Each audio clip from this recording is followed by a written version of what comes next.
EPF उच्च pension उम्मीदवारों के लिए राहत। ईपीएफओ का पार्ट 1 और पार्ट 2, जिसे राउरकेला फॉर्मूले द्वारा अलग रखा गया है।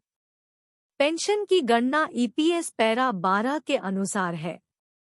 कर्मचारी भविष्य निधि उच्च पेंशन के इच्छुक अभ्यर्थियों को राहत मिली है। ईपीएफओ ने राउरकेला कार्यालय द्वारा प्रस्तावित भाग 1 और भाग 2 प्रक्रिया को अलग कर दिया है। यह स्पष्ट किया गया है कि पेंशन कर्मचारी पेंशन योजना ईपीएस के पैराग्राफ 12 के तहत उल्लिखित फॉर्मूले के अनुसार प्रदान की जाएगी। यह सभी पात्र लोगों के लिए कुछ राहत की तरह प्रतीत होता है। सम्मानजनक पेंशन मिलने का मार्ग प्रशस्त हो गया है। आवेदनों की जांच के बाद पात्र सेवानिवृत्त कर्मचारियों को सेवानिवृत्ति की तारीख से पेंशन की मंजूरी के समय तक देय मासिक पेंशन बकाया की राशि पर आयकर टीडीएस से छूट दी जाएगी। ईपीएफओ ने इस हद तक योग्यताओं पर स्पष्टीकरण दिया है।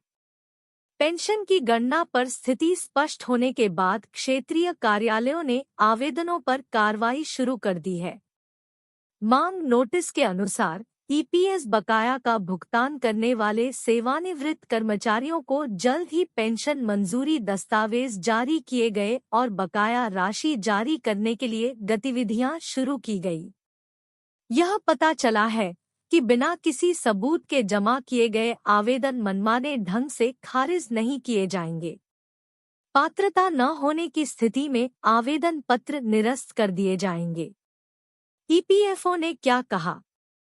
ईपीएफओ ने छोड़ा राउरकेला फॉर्मूला।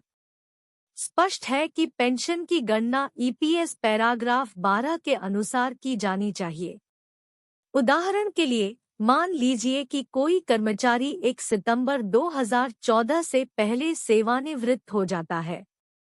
उस कर्मचारी को पेंशन का भुगतान 1 सितंबर 2014 से पहले शुरू हो जाएगा। फिर वह पिछले 12 महीनों के औसत वेतन के आधार पर पेंशन की गणना करता है। मान लीजिए कि कोई अन्य कर्मचारी 58 वर्ष की आयु प्राप्त करने से पहले 1 सितंबर 2014 से पहले सेवानिवृत्त हो जाता है। इसके अलावा एक अन्य मामले में मान लीजिए कि कर्मचारी 1 सितंबर 2014 के बाद 58 वर्ष पूरे करने के बाद सेवानिवृत्त हो गया। ये दोनों 1 सितंबर 2014 से पेंशन के लिए पात्र होंगे और इसलिए पेंशन की गणना उनके पिछले 60 महीने के औसत वेतन को ध्यान में रखकर की जाएगी।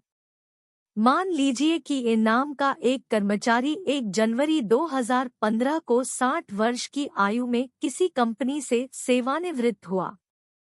फिर ईपीएफओ के मानदंडों के अनुसार उनकी सेवानिवृत्ति की आयु 60 वर्ष के बजाय 58 वर्ष की गणना की जाएगी। क्योंकि कर्मचारी 58 वर्ष की आयु तक पहुंचने पर ईपीएस से बाहर हो जाएगा। इसके मुताबिक उनकी सेवानिवृत्ति 1 सितंबर 2014 से पहले मानी जाएगी। इसलिए ईपीएस से बाहर निकलने के समय पिछले 12 महीनों के औसत वेतन को लेकर पेंशन योग्य वेतन को अंतिम रूप दिया जाता है। उदाहरण के लिए, बी नाम का एक कर्मचारी 50 साल बाद 1 जनवरी 2012 को किसी कंपनी से सेवानिवृत्त हुआ। उनकी पेंशन 58 साल बाद यानी 1 सितंबर 2014 के बाद शुरू होगी। इसलिए पेंशन की गणना सेवानिवृत्ति के समय पिछले 60 महीने के औसत वेतन को लेकर की जाती है। वर्तमान में सेवारत कर्मचारी 2030 में सेवानिवृत्त होंगे। उनकी सेवानिवृत्ति के बाद पेंशन की गणना शुरू होने पर कर्मचारी पेंशन योजना ईपीएस अधिनियम 1995 के तत्कालीन प्रचलित प्रावधानों के अनुसार पेंशन की गणना की जाएगी। उच्च पेंशन गणना फार्मूला। पेंशन पात्रता वेतन औसत सेवा अवधि।